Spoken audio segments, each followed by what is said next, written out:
Alors qu'est-ce qu'on fait? Eh bien, on se dit, eh bien, à cette époque, l'univers était une soupe extrêmement chaude, extrêmement dense, et en remontant de plus en plus loin dans le passé, on va avoir un univers toujours plus chaud et toujours plus dense. Donc, on va être finalement dans un univers primitif, très chaud, donc à très haute énergie, et on va faire entrer donc maintenant des processus physiques de très haute énergie. On va se dire que peut-être il va y avoir des traces de cette physique des hautes énergies.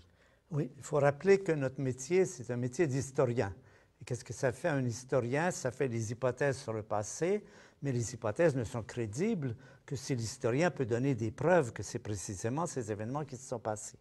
Alors, quand on reprend comme ça l'exploration du passé, on arrive à un moment donné où il fait très chaud et à des températures qui sont tellement élevées, nous savons par nos expériences sur la Terre qu'il se produit ce qu'on appelle des réactions nucléaires. C'est exactement ce qui se passe dans le Soleil, par exemple, où de l'hydrogène se combine pour former de l'hélium.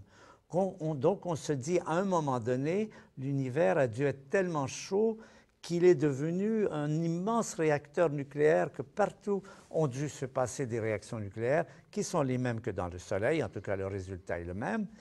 Et est-ce qu'il en reste des traces? Est-ce qu'il reste des traces aujourd'hui du fait que l'univers, à un moment donné, dans la comptabilité traditionnelle, il a à peu près 1 minute, 2, 3 minutes. Est-ce qu'il reste des traces sous la forme d'éléments qui se sont produits par cette grande chaleur, et ces traces étant évidemment de l'hélium? On sait bien que ce qui se passe, c'est que quand on chauffe de l'hydrogène, on peut produire de l'hélium. C'est ce qui se passe dans le Soleil, dans une bombe H.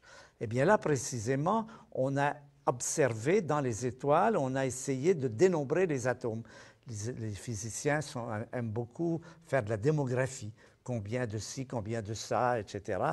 Et on savait depuis un certain temps que notre univers est à 90% de l'hydrogène et 10% de l'hélium avec quelques millièmes des autres atomes.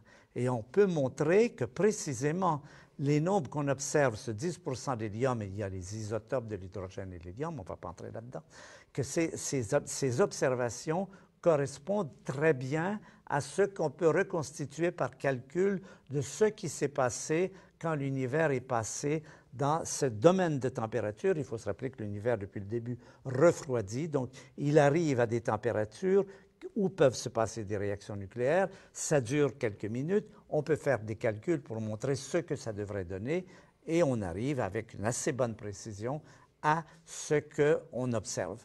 Et ça, c'est toujours l'élément fondamental de la physique. Rappelez-vous, la physique, ce n'est pas simplement des belles idées, ce n'est pas simplement des grandes idées, c'est des théories qui peuvent être robustes, c'est-à-dire qu'on peut vérifier avec l'observation. On vérifie par l'observation de l'hydrogène, de l'hélium et aussi un autre élément qui s'appelle le lithium, que ce qui s'est produit, ce qu'on peut appeler les cendres du Big Bang, correspondent bien à la théorie du Big Bang. Donc, c'est encore une preuve supplémentaire.